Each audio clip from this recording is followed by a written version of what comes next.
Gavin. Hey, Louie. You're looking fine, fresh, fierce, bikinis on top tonight, Gavin. You've already started that way recently. Recently? This is not a time travel episode. We can't do that. Oh, fuck. Oh, wait. Okay, put a fucking pin in that time travel episode. We do need to do that. That's the genre that we do need to do, listeners. Maybe it'll come up in the future. Maybe it'll come up in the past. Who can ever be sure? But also, I'm feeling fine, fresh, fierce, bikinis on top because it is fucking hot today in New York. I only look good because I'm sweating profusely, and it's giving me an earthly, dewy look. Love that. Love that. And I'm not complaining. I am very happy that spring has finally sprung. And we don't have spring anymore. What is this? Spring has sprung. True. It's summer. It's just summer in New York City. I saw someone post, like, we went from puffer coats to crop tops overnight. I was wearing both. Just a crop puffer. Yes.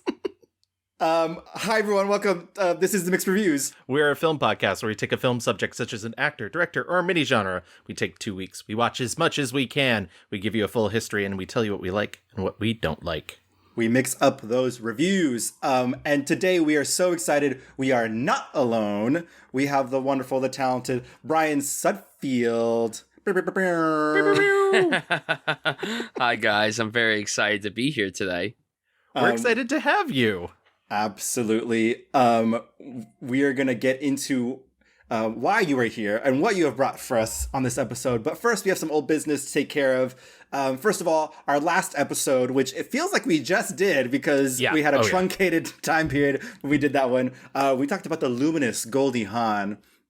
Oh my goodness. Icon, legend, star. And we asked you guys to go online and vote for your favorite Goldie Hawn performance. And here are the results. Cactus Flower, her fucking Oscar, came in last place with 2%. Private Benjamin, which was Gavin's pick, came in third place with 17%. First Wives Club in second place with 25%. And my pick, Death Becomes Her, just stomping the competition with 56%.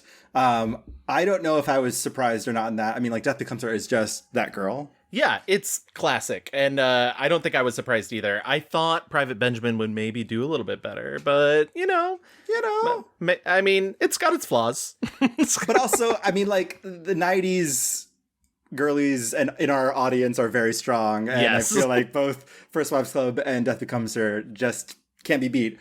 Bryan, how are you feeling about Goldie Hawn? Do you have a favorite? Ooh, that's tough. We Honestly, have an entire episode if you want to listen. Honestly, I'm gonna have to say Shampoo is probably my favorite. Wow.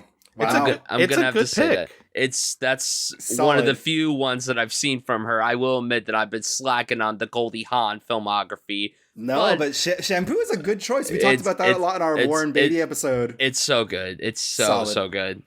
And solid. She, after... And we talked a little bit about this in the episode, so I don't want to relitigate it. But after she sort of took control of her own career, she started playing less complicated women than she was prior. And I think Shampoo is a like high mark in terms of complicated adult roles. Oh yeah, so good. Other piece of old business. It is the middle of May Madness. Gavin, the girls have been fighting on Twitter. They have. Voting who is going to be our first subject for the month of June. Deborah Winger put up a very strong fight against Susan Sarandon. She's already out, though. Shocking. I know.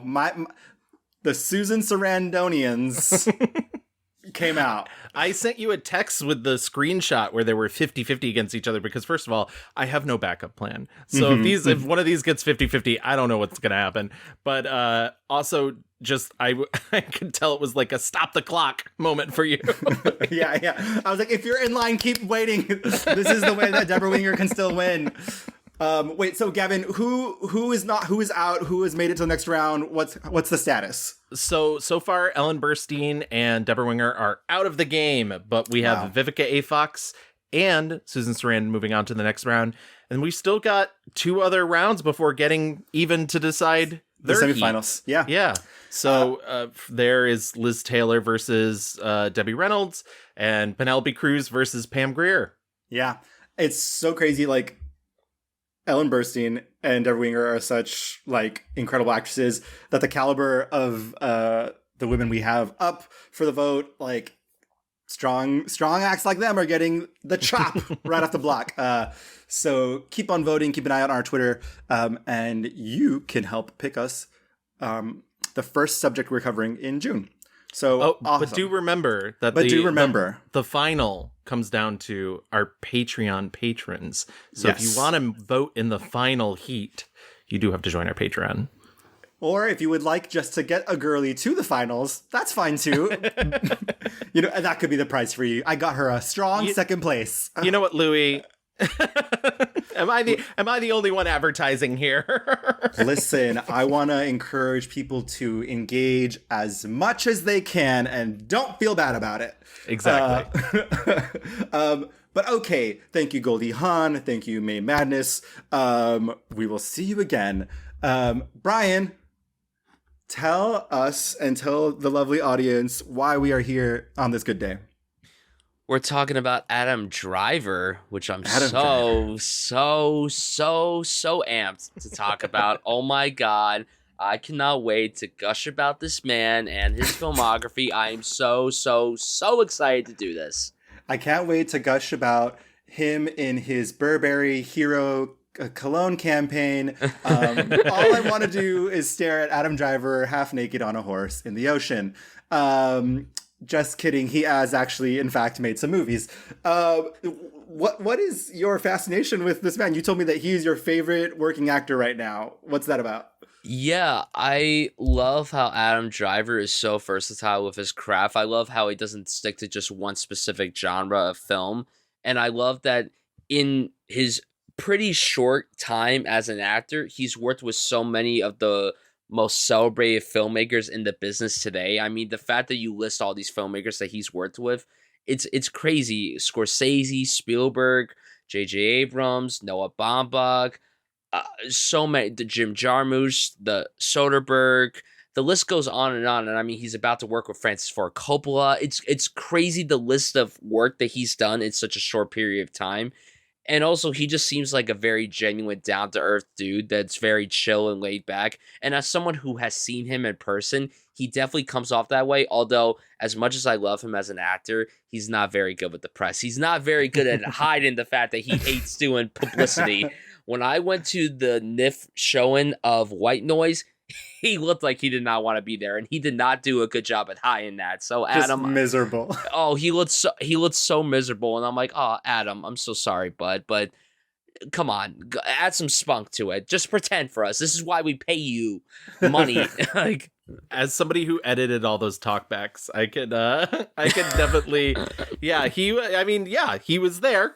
He certainly was there. But yeah, I mean, I kind of like that he's bad with the press. I kind of like that. I mean, he's a bad boy. He's a bad boy. He's a very singular person. I also, I'm 6 foot, but he's 6'2", and I swear to God, it feels like he's 8 foot. Yeah.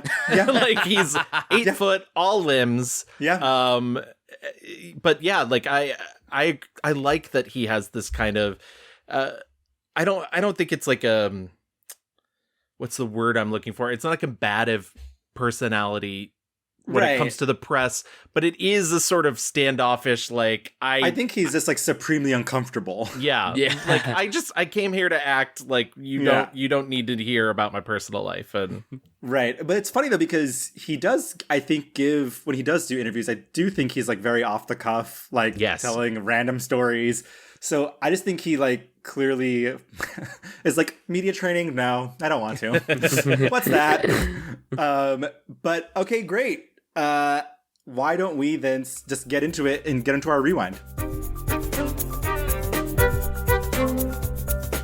For me, it felt like Adam Driver just like appeared one day on HBO, like fully formed, you know? And I was like, who is this ugly hot guy? Like, he's like, he is the perfect encapsulation of also like that era of fucking Brooklyn hipster nonsense. Like, if you could bottle 2007 Bushwick, like it would be Adam Driver. Like, it's like, oh, hi, Adam Driver. But I digress. Adam Douglas Driver was born November 19th, 1983. He actually once was a bebe. Yeah. He is literally 1 year and like 8 days old. I mean, 1 month and 8 days older than me. That's it. 56 years old. It's crazy, Gavin. Yeah, it's one of those things where I'm like, look at all the things I've accomplished. Why can't he just work a little harder? That happens to me when I watch fucking Top Chef Kids, okay? So, like, he's actually 39 years old, everyone. He was born in California, but most of his life is not spent there. By the time he's around 7, his parents split up and he moves to Indiana, where his mom's from. And I think it's like close to Indiana, the southern border of Indiana. And his dad, meanwhile, moves to Arkansas, where I believe he says he still lives and works today. A choice. But so he grows up with his mom and stepdad in Indiana. His stepdad is a minister at a Baptist church, which, holy boy, I bet that was all sorts of crazy kooky nonsense. That sounds super fun, super liberating, very just unwatchful. Imagine you like are born, spend like the first, handful of years of your life in California, and you're like, wow, what a life. And then it's like, surprise, son, you're 7 years old and we're moving to Indiana and your new dad is a Baptist minister. Exactly. He told M Magazine that his teenage self was kind of a misfit. Yeah. He was very much like kind of an arsonist, just lighting shit on fire. He co-founded a fight club. Yes. Yes. Which is just like very boys being boys, but like times a billion vibes to me. It's funny. I heard him talk about it and he was like, well, it wasn't like surprise attacks. You were invited to the club. And I was still like, I don't know if that makes it better. Well, there is honor in Fight Club, Gavin. Okay. Yeah. There is no honor in just being a random surprise bully. Also, like, aren't you not supposed to talk about that? Really, it's the first rule. It's the first two rules. I know. The Mishawaka, Indiana Fight Club is no more because clearly Adam can't keep his fucking mouth shut. Yeah, no, I really liked that movie and thought that was a good idea. We're also like, you're fucking bored in Indiana, like a small town. There's not really much to do. There's not like it's not necessarily like a cultural haven. So you're kind of making shit up as you go along. And that seemed like a good idea, just to fight your friends. He starts doing a little bit of high school plays. He likes it very much. He's in, I think, Fiddler on the Roof and Old Lace in high school. Arsenic and Old Lace. No, he is just the dinosaur Old Lace from The Runaways.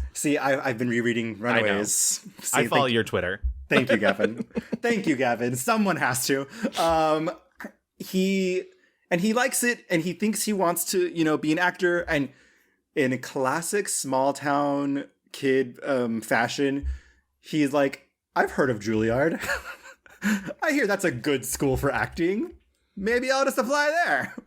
And Juilliard's like, LOL, what, girl? Like, no. Crazy. So he does not get in, and for a little while, he's just kind of like aimless, living in this small town in Indiana, doing telemarketing, selling vacuum cleaners, door to door.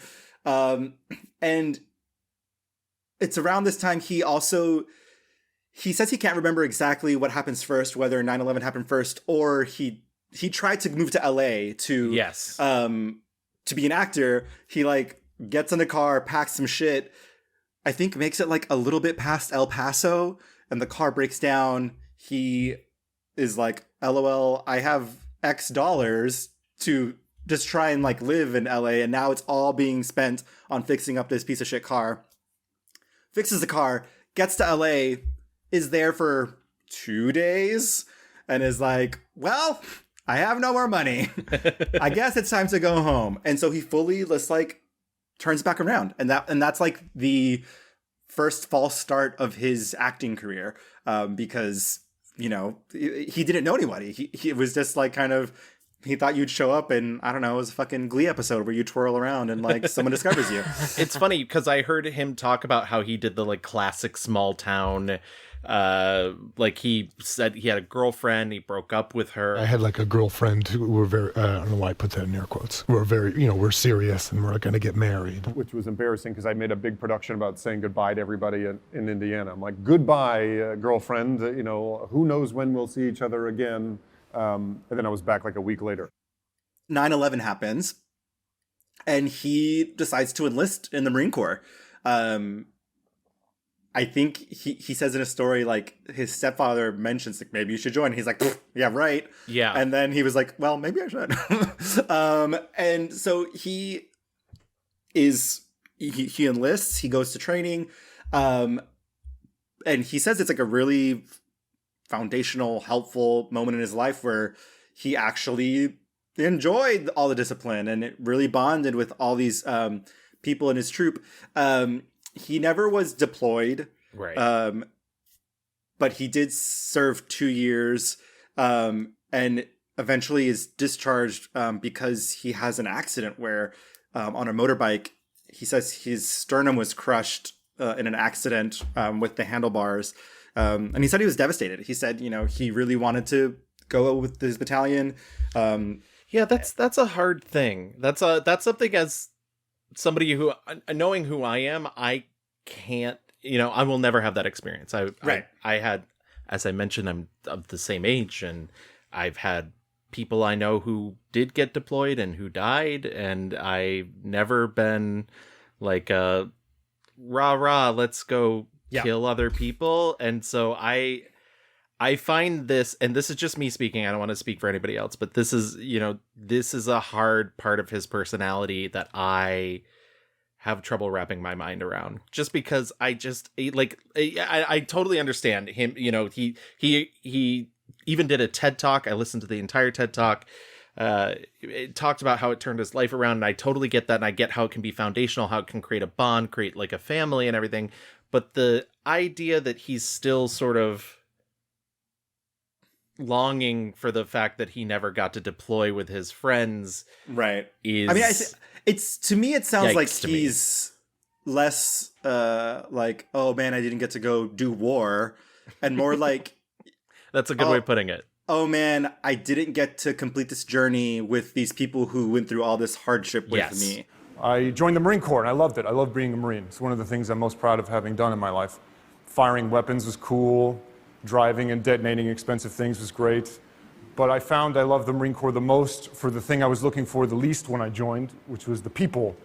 These weird dudes, a motley crew of characters from a cross-section of the United States that on the surface I had nothing in common with. And over time, all the political and personal bravado that led me to the military dissolved. And for me, the Marine Corps became synonymous with my friends. And then a few years into my service and months away from deploying to Iraq, I dislocated my sternum in a mountain biking accident and had to be medically separated. And for those who are never in the military, may find this hard to understand, but then being told I wasn't going to deploy to Iraq or Afghanistan was very devastating for me. And that I understand, and that I get. And he's talked about how, like, it's, when you go make a movie and it's a very sort of similar thing. It's a very different thing, but it's a similar thing where you're with a group of people and you have a very limited amount of time. They sort of become, ingratiated with you, like a family sort of thing. But I am very... well, to be clear, the mixed reviews does not support fucking war. Yeah. Okay. So I the only reason I said I'm speaking for myself and not for anybody else is I just don't, if you're gonna send hate mail, send it to me. I don't care. But no. I mean, like, I think it's, similar to you. Like, I'll never fucking know what it's like to be part of the military. Like, Bryan, have you been a part of the military? I have not. All right. So, like, we'll never, know what that's like. For a lot of people, that's their only way out of, like, their circumstance in life. And so, like, that's fucking shitty, but it is what it is. And yeah, he gets medically discharged with the rank of Lance Corporal. And because of the GI Bill, he's able to afford to go to college. And so in a very weird, serendipitous, fucking roundabout way, like, his service, though limited, was able to get him back on the path that he wanted to do. And Right. he says, as soon as he was discharged and, he was having a really hard time, it made him realize, like, there is only one thing I want to fucking do, and that is act. And so he enrolls at the University of Indianapolis, because he says that the window, he's still laser focused on getting into fucking Juilliard. Yes. He had missed. I mean, if you listen to him talk, like it was all of his heroes. It was like Robin Williams, and which is so funny because I cannot think of two diametrically opposed actors. Which is not to say Adam Driver can do comedy. Great, it's not a Robin Williams comedy. Right. Robin Williams could do drama. It's not Adam Driver drama. Right. I knew like Robin Williams and like Kevin Kline and all these great theater actors went there. So I kind of like that was like the bar, I guess. I didn't know how hard it was or how unrealistic that goal seemed. But. He's at the University of Indianapolis, just kind of biding his time until the audition process opens up for Juilliard. He's doing shows there as well. Finally comes around to do auditions, fucking nails it, gets in. So if you're listening out there and you want to get into Juilliard, literally all you have to do is join the military. It's so crazy how that works, guys. And get medically discharged. Yeah. I mean, and that's life experience, okay? It's a very simple path. Yeah, and so he literally gets like the word that he's been accepted into Juilliard while he's working at fucking Target. Yeah. Dreams happen, babes, okay? Mm-hmm. So he goes to Juilliard and is immediately, he talks about how his life has changed. He's so used to this small town life, really had never been to New York, experienced a lot of culture. Juilliard is, if for folks who don't know, is literally in the middle of like the culture center of the city. Yeah, there's the ballet, the opera, like it's in Lincoln Center. Yeah, right. So it's in where West Side Story takes place. Okay, guys. And so, and he talks about just how Juilliard really again was formative to him, and he had no formal training before then. He was just going off of his life experience. But so he does work there in Juilliard and graduates at the like senior showcase, catches the eye of a couple agent characters who are like, ooh, a tall straight guy in theater? Have I got some shows for you? All of them. Every show. Literally all of them. He's, doing the classic thing, doing a little busboy waitering things, but he kind of quickly is starting to book shows. So he's doing a lot of off-Broadway work, including Angels in America. He says it's his favorite play. And that's crazy to me. Like that, I mean, good. It should be. It's an amazing piece of theater. Yeah. But it just, once again, Adam Driver is unknowable. Truly unknowable. His first fucking movie is directed by Clint Eastwood. Yeah. And he's in J. Edgar. Real quick, and this is just a small sidebar. He gets his SAG card for being in an episode of The Unusuals, which was a 1-season show starring Amber Tamblyn and Jeremy Renner. Casual. And he was like a suspect. I don't remember if he was the killer or not. I've not seen the show since it came out. But I was like, when we started researching him, I was like, I saw him on TV once, and I was like, oh, shit, that was his SAG show. Can I just pay for my parking tickets and go home? This isn't about parking tickets, and you know it. How much is your trust fund worth? It's like 10 million or 15 million? I mean, that is a lot of X-Lax. That's what I call it. I call my trust fund X-Lax. Just makes everything smooth and easy to deal with. But that's why I don't use it. It's hard to be a real person when you have so much money, huh? I'm not even sure what that is. Real person. It's very telling that like of where his career is going immediately, because he's like you mentioned up top, Brian, like he's already first movie working with these just like really big names. I've never seen J. Edgar. I've heard it's a fucking mess. So It's so dull. It's so boring. Easily a snooze. If you want to find a movie that you could fall asleep to very easily, it's that one. That's one of them. I saw it in the theater, and the thing I remember the most is that possible cannibal Armie Hammer looks like Joe Biden at the end of the movie. And I was like, weird. But J. Edgar is famously like makeup city for all these like Hollywood hots. Everybody looks like Clayface from Batman the Animated Series mid-transformation. Sure. Great. Not like real people. He's in one scene, and once again, very cool that he got to work with Clint Eastwood on his first film. But I don't want to make it out to be like, he was being, Dame whatever, J. Edgar Hoover. Dame J. Edgar Hoover. Oh, there was a joke in Goodnight Oscar about J. Edgar Hoover not being able to run in heels, and I was like, I fucking can't wait to go see that show. Oh, you're gonna love it. You're gonna love it. I want to see that. I want to see that too. I'm trying to get tickets for it. It's so good, and there's a moment, and like this is a complete digression. There's a moment towards the end, and you're gonna fucking lose your mind. That's all. So, yeah. Okay. All right. You'll both love it. All right. The Broadway boys, we're here.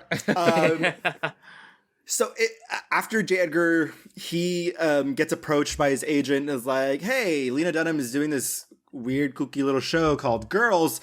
You should really go out for it. And he's like, TV? I don't think so, hon. He's like, did you see me on The Unusuals? Not for me. Yeah. He basically kind of, hearing him talk about it, it sounds like he was very much like, I don't know if I could do like TV really, really, I really love doing theater stuff. I'm a weirdo. But his agent's like, no, like you need to go out for this. This is a show that like everyone's talking about. It's gonna be something. You got to do it. So he finally goes out for it, and he's just like immediately taken by the script and taken by Lena, and they have this kind of fierce connection. They end up, coming up with Adam, the character, thinking like, he says he plays him like a rhinoceros who's just like very tough skinned and just like runs into things until he's exhausted. Supposedly, and he's not even sure this is true, but the idea was that his character wasn't really supposed to last beyond, either 1 or 2 episodes, but they liked working with him so much that they decided to write him more. And isn't he on all 6 seasons? No, I don't think he's on for all 6 seasons. Okay. He got 3 nominations for an Emmy for an Outstanding Supporting Actor in a comedy series. Comedy LOL. I much like TV, not for me, Adam Driver. Girls, not for me. So I haven't really... I watched the first season, I think, when it was on, and I was like, I'm good. Thank you. Yeah, it's... I was not living in New York when Girls was coming out, and I think I was just like kind of like resentful about it. Like all my friends were in New York living fucking Girls, and I was like in middle of buttfuck nowhere, Texas, not living Girls. I was actively avoiding living Girls. So that was the... It's tough. Again, fucking 2007 Bushwick, dark place.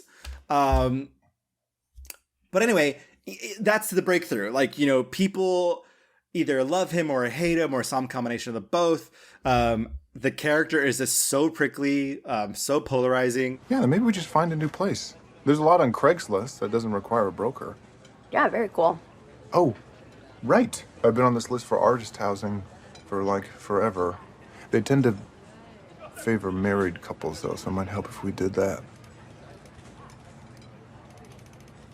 Yeah, and I guess it's time to finally join a food co-op. It's like, I don't know, I've never wanted to because I find the whole shift thing kind of demeaning, but... Well, I can do them all, if you handle the bills and stuff like that.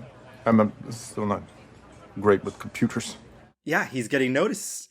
And soon after that, he gets a fucking phone call from Steven Spielberg, who's like, hey, girlie, want to be in Lincoln?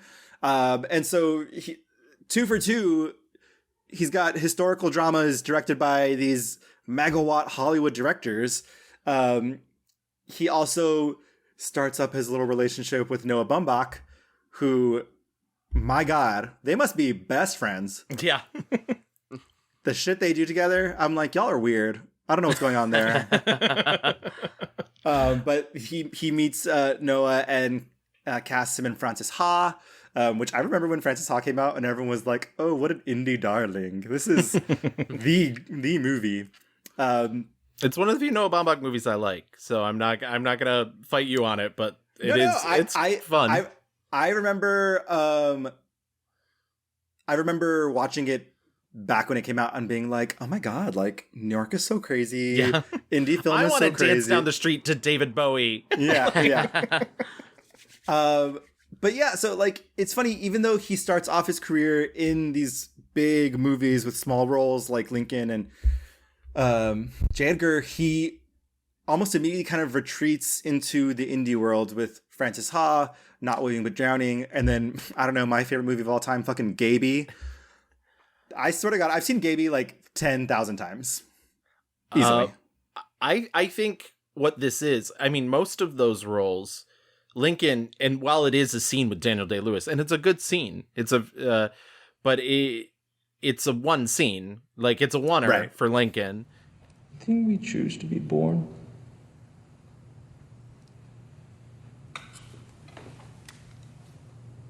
I don't suppose so. Or we fitted to the times we're born into. Well, I don't know about myself. You may be. Sir, fitted. And then he's not in Frances Ha a ton. And I think what it is what we're seeing is sort of what would have been his natural career path had he not lucked out into being in these films with these sort of auteur directors. But I did watch Not Waving But Drowning for this. I really liked it. It's not perfect by any means. It's very indie. But his character's sort of he's like a ne'er-do-well, like, which, you know, he's a guy who starts dating one of the main characters and she's trying to be friends with the batter kids and they like steal and he's like, I'm not gonna go party with them because they're stealing. Like goody two shoes. Yeah. And I liked this performance because it was like, I felt like that was the kind of neuroses I probably went through in my like late teens, early 20s, where I'm like, Same. I don't want to be a bad kid. It's hard, I want to hang with the good kids. Yeah, and you're right though, because like, I mean, in Gaby, he's not in it a lot. Like these movies, like they're tip spots, but they're also very New York. Stuff. He's also still doing plays. He does Look Back in Anger, and he won a Lucille Lortel Award, which is like a local acting award here in New York. So he's very much like a downtown guy, downtown theater guy. Yeah.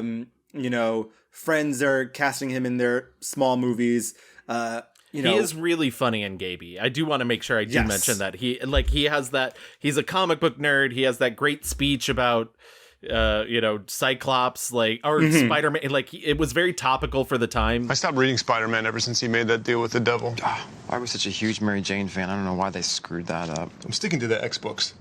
At least when Cyclops psychically cheated with Emma Frost on Jean Grey, who we all know is the love of his life, at least there was a little build-up. Didn't happen overnight. They didn't need the devil to magically swoop in and say, oh, suddenly you're Hey, married. Tom. Yeah, Gaby makes me laugh every time I see it. It's so funny. So funny. But yeah, I mean, like he kind of continues on this path. I didn't watch Bluebird.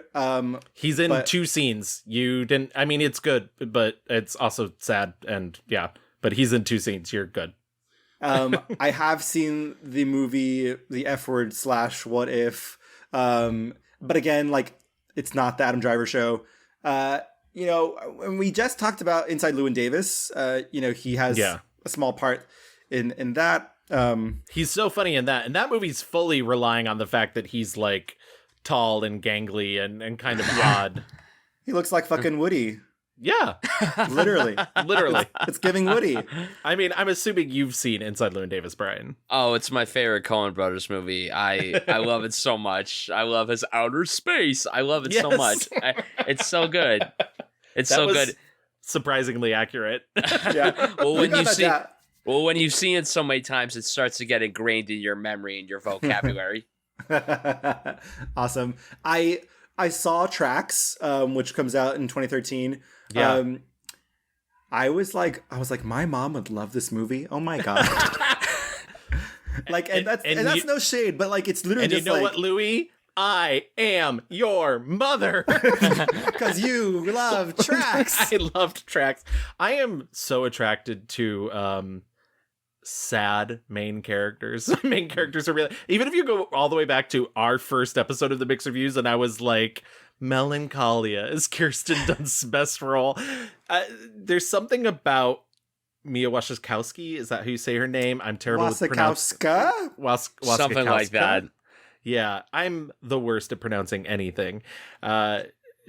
She there's such a deep well of like not wanting to be around people, and just like the way it comes out and expresses itself. And poor Adam Driver plays this like kind of gregarious, kind of stupid nature photographer who's sent out with her she's transporting 3 dromedary camels across the outback, and she's not transporting, girl. She's literally just like, I'm sad, so I'm walking across Australia and I need the camels. I mean, the definition is moving from place to place, so transporting, I don't think I'm wrong there.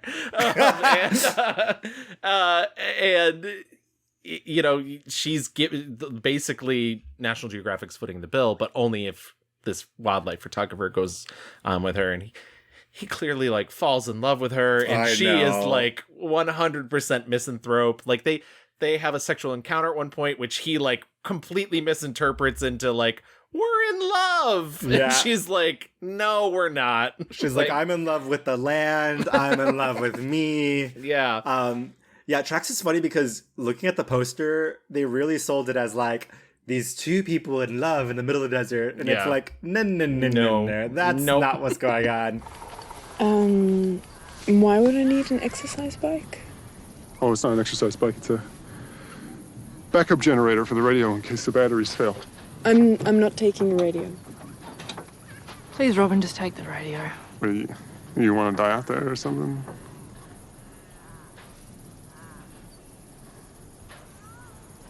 Take the radio, in case. Okay, I'll take the radio, but I'm not taking the bike. You know, it's really reassuring to know that my sister won't be alone out there. Well, I'm only meeting up with her 4 or 5 times. 2 or 3 times. 2 or 3. I was surprised at how effective the movie is. I was really taken by it. It's like also just a beautifully lensed film. Just the cinematography alone is absolutely gorgeous. I did want to mention in 2014, he's in this tiny little indie drama called Hungry Hearts. Yes. Which fucking, the way my jaw was dropping watching this movie. I have never talked about her before on the show, but Alba Rohracher is one of my, literally hands down, one of my favorite actresses working. And I know we'll probably never do an episode of her because she does mostly Italian films, and it's who wants to hear 2 Americans talk about movies that they can't understand the language. But I love this movie. I love their chemistry. I think it woofs out a little bit at the end, unfortunately. Yeah. But everything up to that build up, I saw this movie in 2014 and I was just like, Jesus Christ. Yeah, I was jaw dropping. If you'd been protected from everything for 9 months, and from one day to the next, we're thrown into this noisy, stinking, toxic cloud, how would you react? Believe it or not, this exact same thing has happened to me. And it's been a long time ago, so I don't remember the exact details. But since then, I've eaten a mound of dirt and nothing has happened to me. What's bothering you? What's bothering me is that he hasn't even gone outside. 7 months are nothing compared to a whole lifetime. He'll have all the time he wants to breathe in the open air. When does that time come? When did you turn into such a piece of shit? It's just kind of a stunning, audacious movie. Like, I was like, they're going where? Yeah. This movie is taking turns. It's directed by Saverio Costanzo, who is a Italian filmmaker. It's set in New York. It's basically like rom-com premise. Yeah. Adam Driver, Alba Rohracher, they get locked in a bathroom together, and at first they're panicking, and then it's like a cute meet cute, and literally like 3 scenes later, they're fucking, and she's like, please, like, she literally says like the words like "Don't come in me," and he does. And sounds like my kind of movie. Yes, she gets pregnant. They get married, and they have like rom-com wedding. Like What a Feelin' plays during the wedding. He sings her an Italian song. Beautiful, beautiful, beautiful. Suddenly, boom, she's crazy. She's not eating. She's trying to kill her baby. Baby's born. Still trying to kill her baby. Clearly going through some sort of psychosis, like prepartum depression, postpartum depression, depression all around. He's trying to get his kid back. He doesn't know what to do. He's in love with this woman, really wants to trust her, but clearly can't. And it's all downhill from there. I fully was just like, and this is why you don't fucking marry someone you've met 2 weeks ago. Yes, exactly. What is wrong with straight people? I also was just like, maybe, listeners out there that have children, like, thank you for your service, thank you for your work, but we don't need any more kids. Everyone else who doesn't have kids yet, like, don't do it. Counterpoint, she didn't want him. She didn't want him either. No, but then she's like, my indigo baby. I can feel it. I can feel it in my gut. I know what's right for my baby. Ugh. I like that is the same accent you use for when you do like West Side Story quotes. That's very true. That's like, very true. Fucking like, how many bullets left? One for you. One for me. All that to say, Hungry Hearts is very good. I agree with you. I thought the ending was like the shocking ending, but also I was like, that's kind of a cop-out. Yeah, exactly. It felt a little, and it's based off a book. Who knows if the book ends that way? But people who read the book know it ends how it ends. But I was like, we could have done a little more with that. Yeah. He's busy around this time though. He does a second Noah Baumbach movie, While We're Young, which I was surprised like. Again, it's just like this movie's premise is basically like truly the aughts in Bushwick were hell, and like young people are the worst. But so are old people. That's the and talk about that. I don't want to hang out with anyone in this movie. No, absolutely not. He also has a bit part in This Is Where I Leave You, which I remember watching in theater because I had read the book before, and the book is very good. The movie is less so. Yeah. Though I do love Connie Britton, and anything she does, she can do no wrong. This is the movie where Tina Fey tries really hard to be a serious actress. It's okay, because she's doing the third Hercule Poirot film. So she what? Yeah. You've not seen that trailer? Yeah. Leave meeting. Wow. She said, I'm back. I do like his entrance in the film. He like rolls up late to the funeral and like opens his arm real wide and goes, "Mommy." Yeah. So good. Oh, one of my favorite deliveries of the movie is that when he sneaks through the backyard and then he runs into Jason Bateman's soon-to-be ex-wife. I always knew there was something of a cold-hearted slut in you. Takes one to know one. Touché, pussycat. Yeah. They do have some like, I mean, I think some of like the spirit of the book of that like kind of whippersnapper type energy still exists. But yeah, I don't know. It's kind of like a celebrity salad scenario. Yeah, it's fine for what it is. It's cute and endearing and harmless. I enjoy it though. I haven't read the book, so. No, yeah, I think that's the right for take, what though, it like is. harmless. For what it is, it's fine. It's nothing memorable or anything. And I do like that. We did an entire Jane Fonda episode, and there's a great bit of fun of like clearly Jane Fonda sanctioned making fun of her own plastic surgery, which is one of her big regrets. Correct. And so I like that that she's quite capable of taking the piss out of herself too, because he even does have a lot where he's like, I see mom's new breasts have shown up to the funeral. Yes. So. How exactly do you think you can add to the business? I can help you grow it. New locations and expanded lines. What? The only thing you've ever grown is weed. He was very good at it. Mommy, come on! I'm just saying he's very entrepreneurial. Worth noting that Adam did win the Volpe Cup for Best Actor at Venice for Hungry Hearts, which casual. I mean, I had never heard this movie in my life. It's very good. So there you go.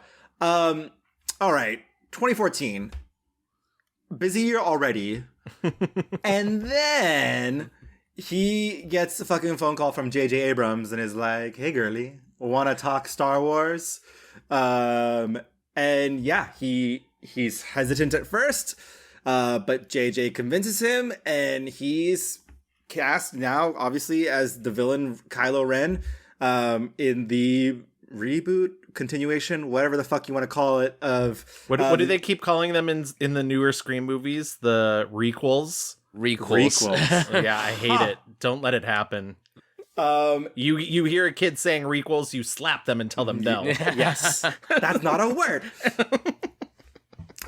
Yeah, and so he's in the 3, tentpole Star Wars reimaginings. I don't fucking know. Just their episodes. They're late. Yes. Yes. I told this story on Twitter, but I'm gonna do it here anyways because whatever. I had to buy a new phone earlier this week or last week, and they had Star Wars on in the background because it was Star Wars Day, and it was it was the end of A New Hope, which is the first of the originals. Yes. And the guy serving me was like, I don't love these prequels, but they're pretty fun. And I was just like, I'm like the oldest human alive. Wow. Kill me. Yeah, so here's the hot goss with me in Star Wars, specifically these 3. I can't remember which ones I've seen. I know I have seen at least the first one. A part of me thinks I have seen the second one.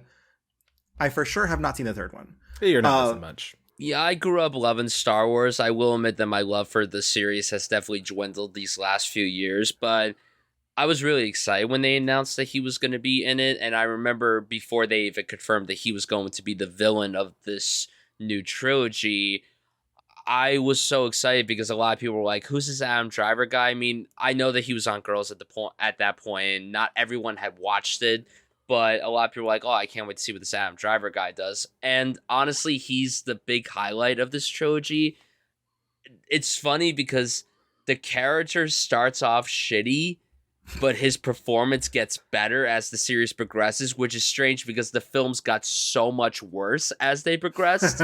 So luckily he was the saving grace of that trilogy. You could say what you want about the character. The character was not the best, but honestly, he made that character work as well as he did. And it was cool that he got to shine in this big juggernaut of a franchise, and It's great that because without this, I don't know if he would be as popular as he is. Maybe amongst the independent film community, sure, but now everybody knows who Adam Driver is because of Star Wars. Yeah, he said he has kids still stop him on the street and be like, "You're Kylo Ren." But I agree, except for the fact that I think The Last Jedi is the shiny bauble of the 3, which I know is I do like The Last Jedi too, and I know that's controversial. Whatever. I also grew up with Star Wars, but I'm not one of those people. Like I try not to be too nerdy and precious about them. So, but I really despise the last one. I think speaking of his performance specifically, he provides an interesting parallel because a lot of the things people complained about with the original trilogy was that Luke was very whiny, which is very funny because then the conversation got like, no, he's the ultimate hero. Why would he act the way he does in The Last Jedi? And it's like, well, I don't know. Everybody complained that he was whiny for 30 years.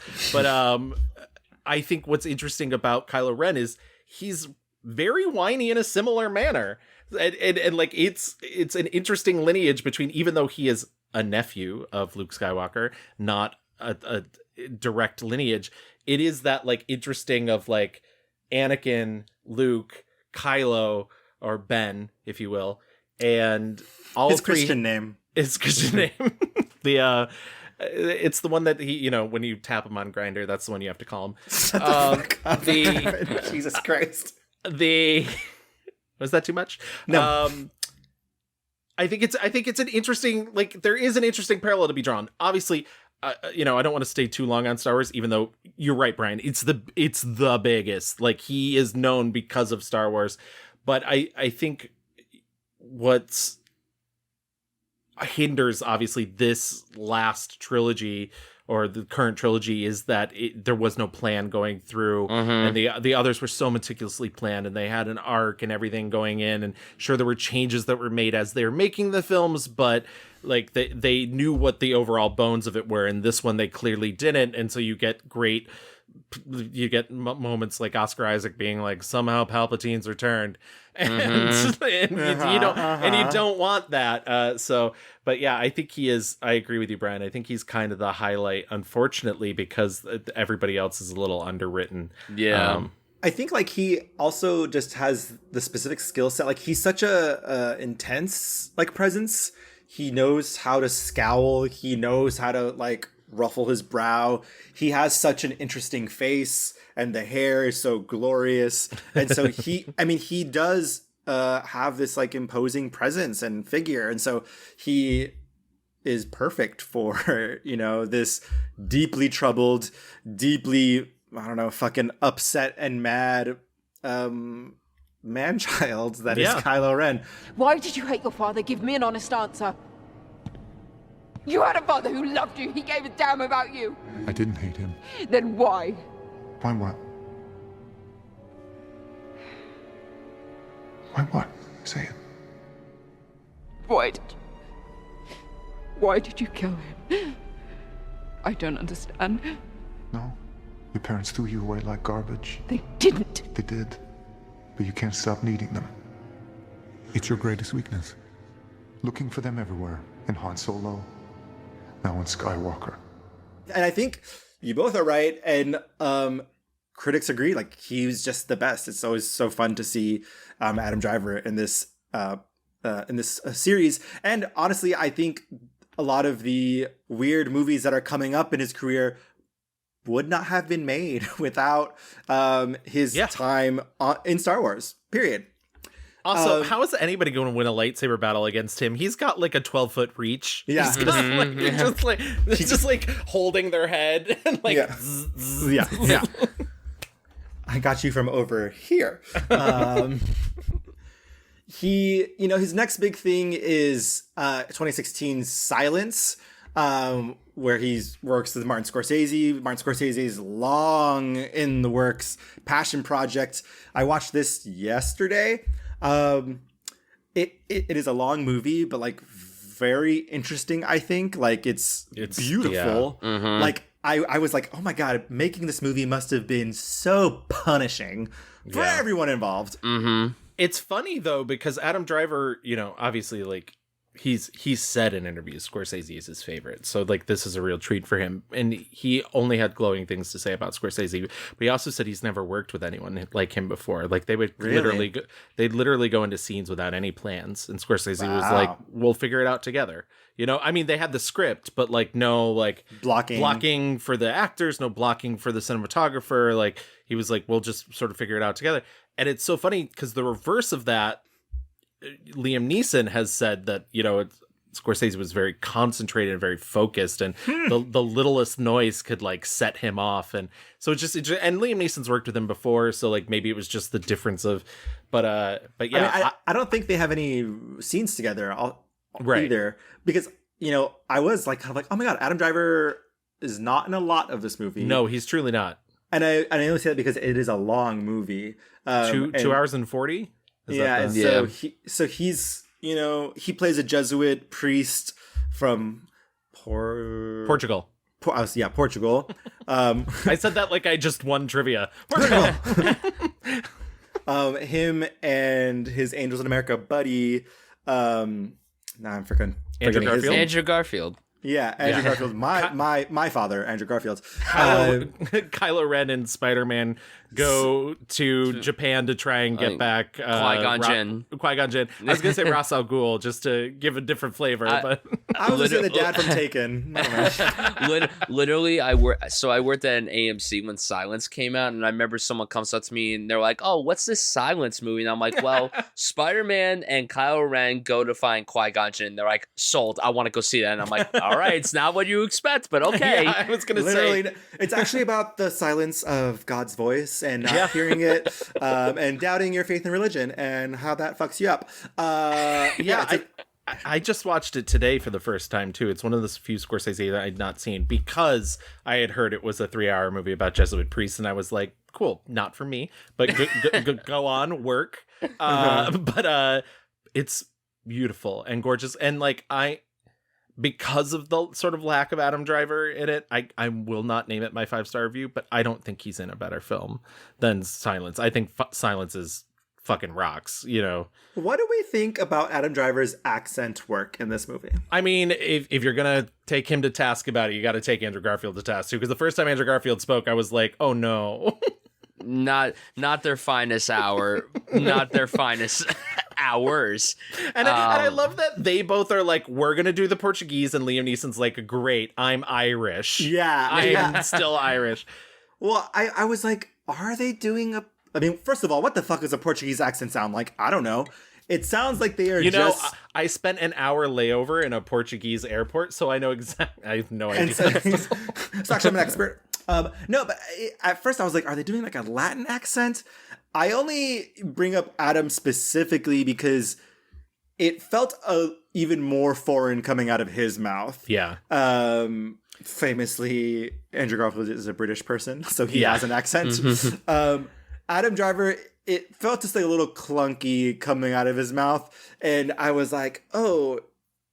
And also his character is very much kind of like the whinier one of the two. The Kylo Ren of the two. Yes, correct.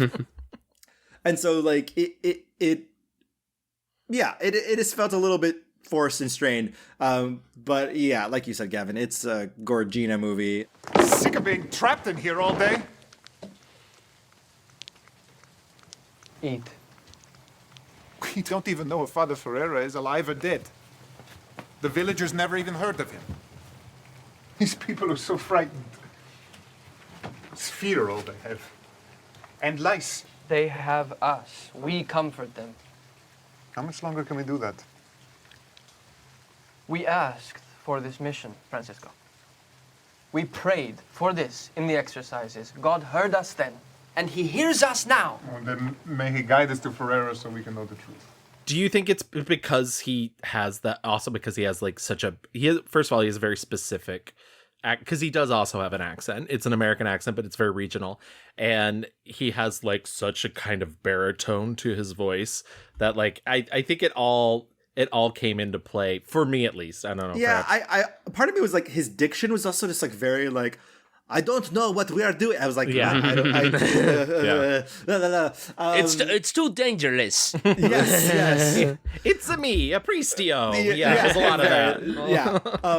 Noteworthy to say, he lost 51 pounds. Yeah, and he looks it. He's gaunt. And he literally shot like, as soon as they wrapped Force Awakens, he started losing all the weight for this. They started shooting this like 2, maybe 3 months after Force Awakens wrapped filming. That's crazy. And he was still doing girls at the time too. Let's not forget about that either. Right. Yeah. Which is also really funny because apparently Andrew Garfield spent an entire year growing out his hair and getting that beard into place. God. I remember when he was doing press for Amazing Spider-Man 2 and he had that beard and I'm like, what is this? And they're like, oh, he's doing a Scorsese movie. Oh, if he ever makes it, of course. I'd never felt more kinship than somebody that can only grow that amount of facial hair over a year. I was like, same. Yeah. That would be me. Yeah, I will tell our listeners, if you want like a very big, epic historical drama, but also heavy stuff, also incredibly personal. I mean, it's just, you know, I think it plays a lot with the ideas of what people think of faith. I think we have a very odd concept of faith nowadays, where people kind of think faith is magic and faith is about wishing, and sometimes they get answered and sometimes they don't. And this movie's really like, no, faith is truly about devotion and truly, and also like a lot about colonialism. There's a big part of me for a big part of this movie where I was like, well, if these fucking white people just didn't go to Japan, I was like, you know, I was like, these Japanese people definitely should not be killing people and should not be torturing them in this way, but also like they've literally given you the parameters how to fix this. Like, they're like, we're fine, thanks. His next movie is Jim Jarmusch's Patterson. Bryan, wow, as a Jersey native, I can sense the devotion coming from you. Hometown pride. Oh man, this is top 3 New Jersey films of all time. Like this is very high in terms of New Jersey films. This is a very special film for me. Where I went to college in New Jersey, the next town over is Patterson, so it's kind of very sentimental to me. Yeah, I mean, if you want to talk about a very relaxing, laid-back film that really doesn't have much plot to it, I mean, this is a perfect candidate. And I know that there are people that watch this movie and they're like, it's so boring. Nothing happens. Like, fuck off. What? Fuck off. Like, what the fuck? Blah, blah, blah. Why isn't he doing anything? You know, when he's driving the bus, they're like, oh, can he drive it at a certain speed or else it's going to explode? If you want to do that, why don't you watch Speed instead, buddy? But that movie has been made, in fact. Yeah, exactly. It's been made and it's called Speed. But no, Patterson is really masterful, and it's such a different performance for Adam, especially compared to that year with the fact that he had Silence and this, which are two drastically different films. Right. And it just showcases that he has so much range to everything that he brings. And I also love the subtle touch of how in the beginning of the movie, you see his little military photo. You see his photo at the start. His actual photo. And I was like, oh, that's nice. That's a nice little touch to it. No, Patterson, I mean, I could go on a whole spiel about it. I think I wrote an essay about it for one of my classes in college. Wow. It's just so incredible. And I will say, you know, I might be one of the, I have questions for Jim Jarmusch. I'm like, what is going on? I'm trying to be patient with you. I'm trying to understand. The girlfriend to me felt very, I was like, are you fun? Are you good? Are you an emotional terrorist? Like, what's going on? I did not like her, is what I will say. Wow, I think she gets a bad rap because I remember when the movie came out and there was a lot of like, what is he trying to say with this girlfriend? She's clearly like, like she doesn't work and she's trying to be. But I think what she is I think she's exactly what Patterson himself. But we should also explain that he is also named Patterson in the film. He's Patterson of Patterson, New Jersey, and I think she's exactly what he wants out of life. Like, she is the free spirit that he sort of wishes he could be, but everything's so internal with him and everything. That's why she keeps pushing him to, like, you know, why don't you print your poems, and why don't you, because she sees this like grand life for herself, which I don't think is bad, because I don't think she's doing anything destructive. It's not like she's like, you know, deranged. Like, one of my favorite bits is she asks him for money to buy a guitar in these lessons, and then she gets them, and she actually fucking learns it. And I feel like in a lesser film, it would have been like, they would have just sat in a corner, and it just would have been like, she's using him for his money. But I was like, oh, like, this is actually like a nice thing. She like genuinely is interested in learning the guitar. Maybe I'm just like, have been jaded by a cruel world. But I was like, oh, she learned. What is the song she learned? It's like, oh, I've been working on the railroad. Like, something easy, but still, she learned it in a day. I couldn't learn it in a day. I know. I mean, it's just so the movie really centers around, like, you know, that it's hard to be an artist. You know, it's hard to, you know, I mean, there is a devastating scene at the end with his notebook, and just kind of how ephemeral art is. I think her presence, though, is just a little bit too twee for me. A little bit too, like, flighty, girly, like, please promise me you will write your poems down. It's like, girl, he doesn't want to. Let him live. Yeah, it's a pretty movie. I just, probably, like, not for me. Like, not and my that's vibe. Fine. You know, not everything's for everybody. I do have to ask, Bryan, since you ever been to the actual falls? I have been. It's gorgeous. Yeah, it's really gorgeous. We went there a couple years ago too. Patterson it was very is cool. not my favorite area. It's not exactly the best area, and there are portions of the movie where you see that Patterson, New Jersey, is not the greatest area in the world, but the falls are just so relaxing and so beautiful, and you tend to forget. You're like, oh, this is in this city.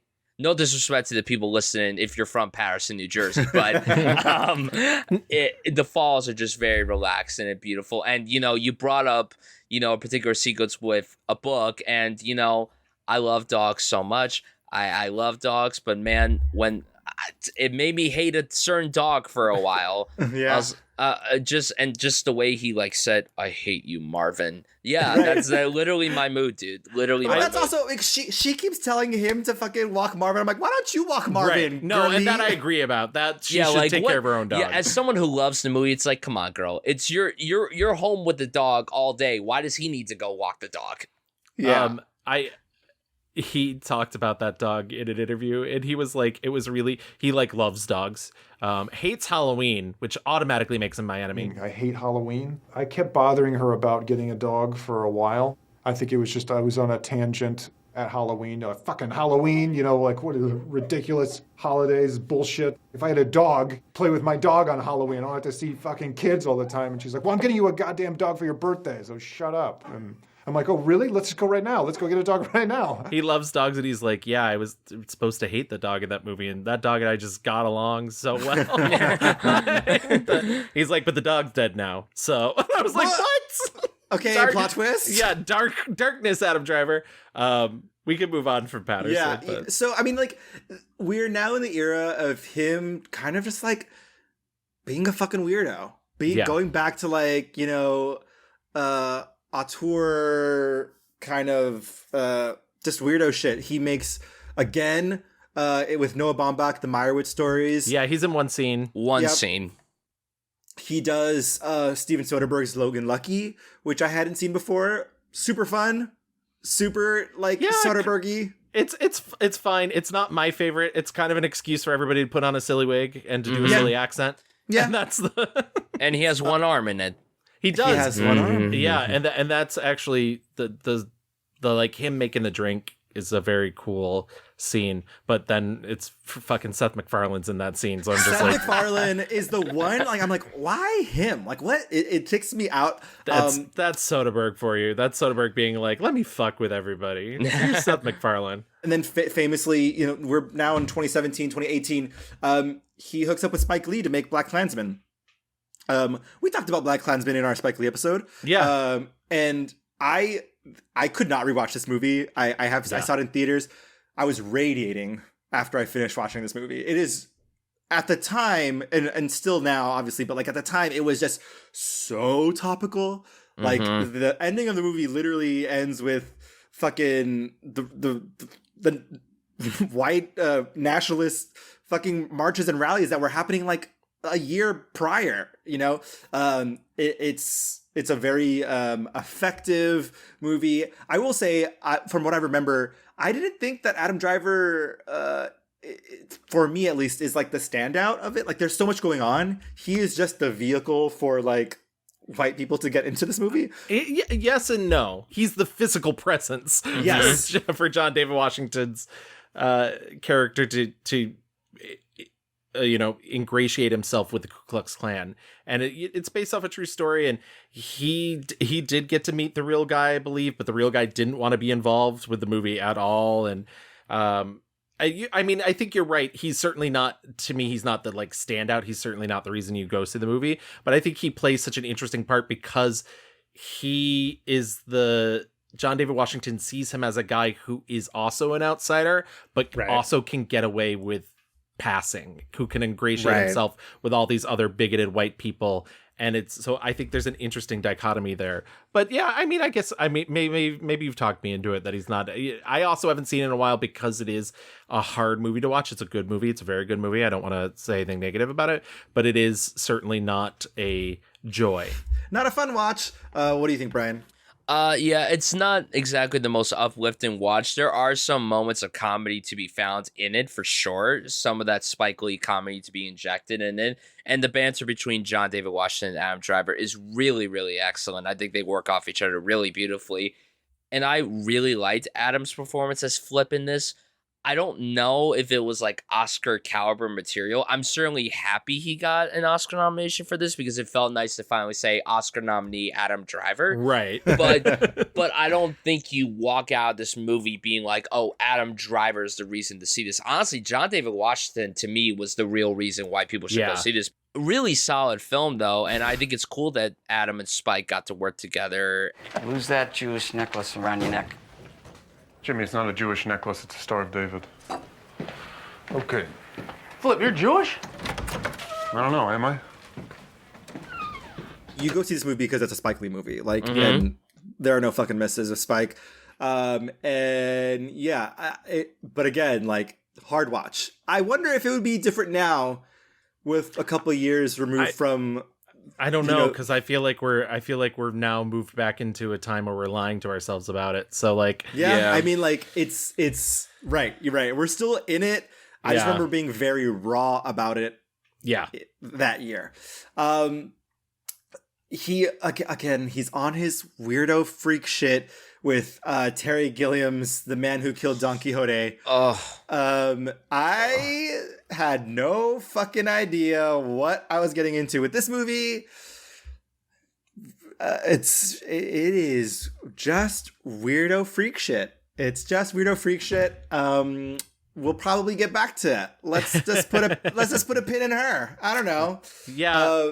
I'm fine with not talking about it right now. Yeah, let's not.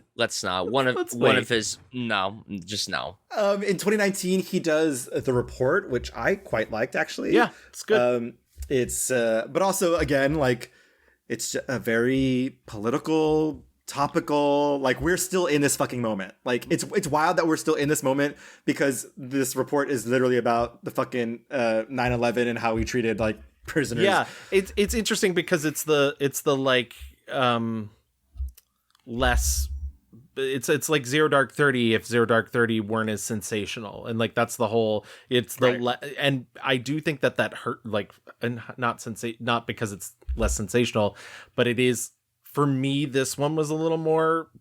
If Patterson was boring to you, this was a little more. I thought the information. Yeah, I thought the information was great, but I'm like, just make a documentary. I will sit through a documentary, but I thought it was fine. I think he's very good in it, but it's not my favorite. It's funny. I remember thinking like, oh, this is kind of like pro Feinstein propaganda. like it's very. That's like, true. That what Annette Bening plays fucking Feinstein. Yeah. Yeah. I mean, and like, listen, Dianne Feinstein has arguably done good things in her career. Yeah. She currently is not. Yeah. And like, people are, say it with me, complicated, layered. Two things can be true. Yes, two things can be true.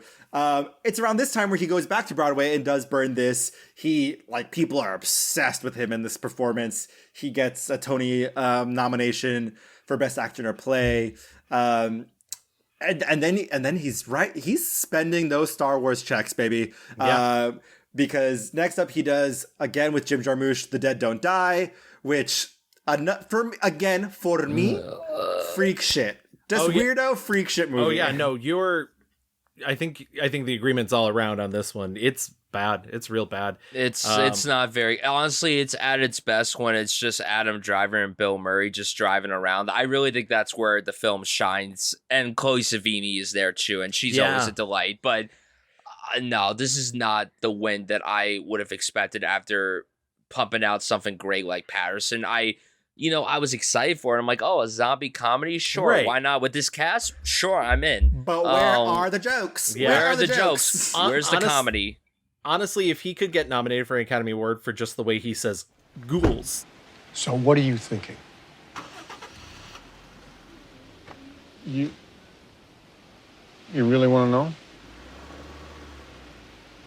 I'm thinking zombies. What? Zombies. Ghouls. That would be it, but a movie does not make. And so, no. It's so boring and bad. It's bizarre. I was like, why did we cast Selena Gomez? For nothing? For literally nothing? Okay, cool. Like, there's so many just like nothing. So once again, I reiterate, Jim Jarmusch, I have questions. There's a lot of great stuff in his career, Louis, I will admit, but there's some bad stuff too, and this is unfortunately. And the reviews are mixed. Every every life is a pile of good and bad things. There you go. The Dead Don't Die is a bad thing. Yeah. Same year though, luckily his good old buddy Noah Baumbach has another movie for him, and that is Netflix's Marriage Story. Mm-hmm. Yeah. It premieres at Venice, and this movie quickly becomes one of Netflix's shining jewels in that year's Oscar race. He gets a nomination for Best Actor. I had seen this movie, rewatched the movie. It's so good. It's so good. Yeah, I think this is clearly my favorite Noah Baumbach film, and I think like it's his masterwork. It's so interesting and layered. I know there's a lot of people who don't like it. I can't imagine that. I can't imagine why. And I think like, we talked about, we like joked about the fact that the whole Jennifer Jason Leigh thing, and but I think there's a lot of that. There's a lot of personal stuff that's clearly involved in this movie, and that's what really makes it work. Is unlike the characters in a lot of Noah Baumbach's films that I find very annoying, these feel very real, very lived in people. And also, like, divorce sucks for everyone. Every single person is impacted in a negative way, and it's painful, and it hurts. And I like that this movie doesn't have a clear villain. It's funny, I think there are some people who think there's a clear villain. If there is, you need to go to therapy, because that's on you. It's a fascinating film and such a good performance. My only thing, and I know I'm in the minority of this, I do not care for the being alive performance that Adam Driver gives. And I know it's like a highlight for a lot of people. Doesn't work for me. It's like too on the nose. I was Brian. like, I like get it. As a fan of Company, like, I got it. You don't have to sing Being Alive for me. Brian, tell him what do you think, Brian? No, it's so good. It's just so good. Oh my God! Not that. Wow. The lobby card. Brian busts like out the Being performance. Alive. if it was in a different film, I think it would be fine. But it just was like too like. No, I get it. And I remember when I saw that at NIF. I remember I got out of the movie right after it was done, and someone's like, "Why did he sing Being Alive?" It was me. It was me. Yeah. What was the point of that? It probably was you. Yeah. I mean, I understand why I absolutely understand why it's there. I kind of like it. I kind of like the idea. It's like, yeah, I'm going to be embarrassing for a fucking minute. Fucking live with it, okay? Like, life is embarrassing. I just have to go through this whole fucking shit. And yeah, I'll just never, ever forget, like, them going through, like, the divorce proceedings and they're being like, should we get lunch? Guys, what do you think? Yeah, that's amazing. That is, I mean, Laura Dern in the movie is... I will say famously... I'll have the kale salad. Yeah.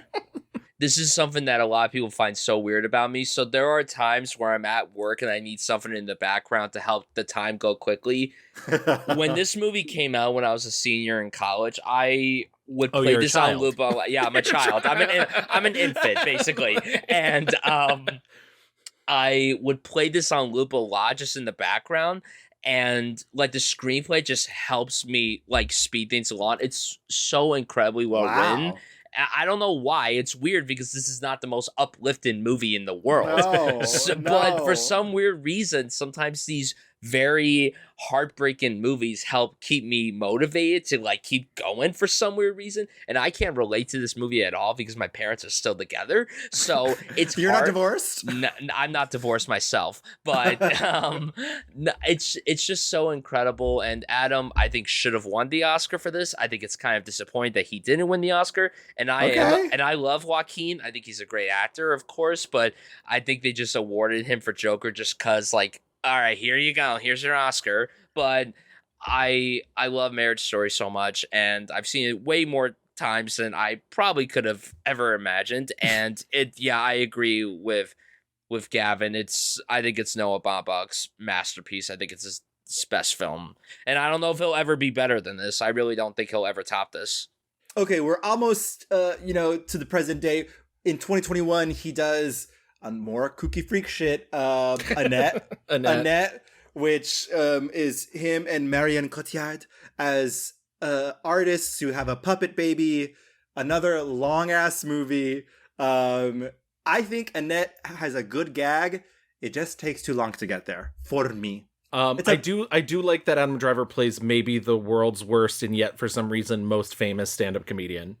Yes. It's just I will say it's a beautiful movie. It looks gorgeous. Oh yeah, I mean, nobody's ever accused Carax of making bad movies, like in terms of looks, but this para mí, Not so much. Yeah, not for you. Not for me. Not for me either. But oh wow, okay, good. Not for me. I mean, Louis and I have both been very nervous about having a guest who wanted to talk about Adam Driver because we're like, how long are we gonna have to talk about Annette? Neither of us wants to. I'm literally in the middle. There's things that I love about it, and there's things that I don't love about it. Yeah, and Adam's one of the highlights of it for sure. I also love that essentially he's kind of playing an evil version of Bo Burnham. So I kind of like that he takes elements of that and then places him into this. That took too long to hit my brain, but it worked. And also, like, you know, you brought up Marion Cotillard. She's great, but honestly, is it weird for me to say that the standout of the movie was Simon Helberg?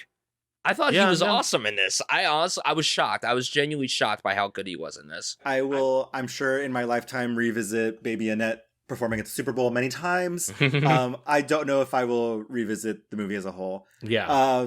He does Ridley Scott's The Last Duel, again, working with auteurs. Yeah, Ridley Scott just has him on speed dial during that year. Because I mean, I feel like you should just talk about him together. Like, he also does House of Gucci. Like, that's... And where he famously bangs Lady Gaga. And, it's hot. And it's hot. Oh, it's hot. I will say that, I mean, I don't know how much you want to talk about Last Duel. I don't want to breeze over it if anybody has any like deep thoughts about it. I know it was like controversial when it came out. People hated it. They loved it. I saw it. I was like, this is fine. Whatever, medieval. For House of Gucci, I will stand by this. That movie is a comedy. It's structured like a comedy. The only people who knew that were Lady Gaga and Jared Leto. I'm not a Jared Leto fan. I think he's amazing in that movie. He's so fucking funny. Yeah. Poor Adam Driver is playing the straight man to like fucking Lady Gaga working at level 14. Yes. And so like, I mean, literally there's a scene where they're like, everything's going to be great now. And then it cuts to them moving to New York and the soundtrack plays Here Comes the Rain Again by Eurythmics. I was like, this is comedy. This is comedy. Yeah. Patrizia is not like that. Well, I had Franco do a little investigation. I think she's after your money, like they all are. The Reggianis are truck drivers. Her father has a very successful transportation business. It is an empire. Oh, a truck driving empire. How many? How many what? How many trucks? 50, 500? What does he transport? Garbage? Huh? Mafia.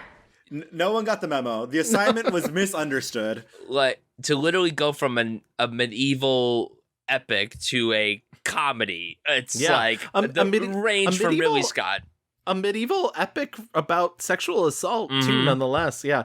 Ridley Scott's getting out his Rashomon roots in Last Duel. And, yeah. I think Adam looks the part. I just don't know that, again, accent work perhaps is not his forte. Not his best. Not his best.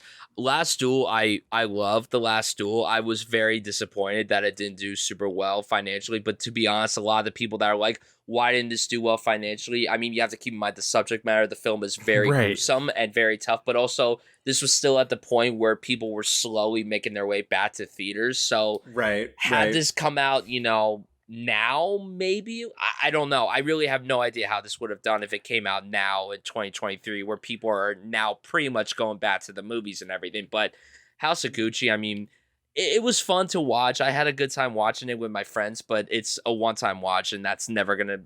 If I ever sit down to watch that again, I have to be under the influence. I can't be sober when I watch that. Absolutely. Last two things he's been in. Last year he was in White Noise. We talked about it a little bit in our John Cheadle episode. Again, freak shit movie. Noah Baumbach has something to say. I don't know what it is. He does know, congrats to whoever it was that designed that grocery store that they do that big dance number in the end. That was cute. Beyond that, sorry, sweetie. I don't know what that movie is about. Big step down from Marriage Story. Huge step down from Marriage Story.